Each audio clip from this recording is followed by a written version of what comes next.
اس نوجوان کی تصویر دیکھ رہے ہیں آپ، اور یہ والی تصویر بھی دیکھیں، یہ دونوں تصویریں ایک ہی بندے کی ہیں، اور اس کا نام ہے شعیب محمد۔ اس کے والد کا نام تھا محمد بخش۔ اس کا تعلق ڈیرہ غازی خان سے ہے۔ اس نے ڈیرہ غازی خان سے BS کی اور پھر MS کے لیے اسلام آباد چلے گئے۔ گدھا گاڑی پر اس کی تصویر اس وجہ سے نہیں ہے کہ اس نے شوقیہ کوئی تصویر بنا لی، بلکہ یہ ایک غریب خاندان سے یعنی کسان کا بیٹا تھا اور اپنے والدین کا ہاتھ بٹاتا تھا کھیتوں میں۔ اس کے بعد پھر یہ اسلام آباد MS کے لیے چلا گیا۔ 2021 میں MS مکمل کرنے کے بعد اسکالرشپس کے لیے اس نے بیرون ممالک یونیورسٹیوں پر اپلائی کرنا شروع کر دیا۔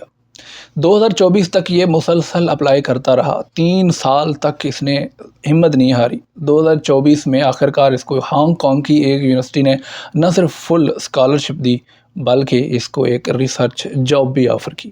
ان 2 تصویروں کو دیکھ کر آپ خود اندازہ کریں کہ 3 سال تک اس نے ہمت نہیں ہاری اور اپلائی کرتا رہا، آخرکار یہ منزل تک پہنچ گیا۔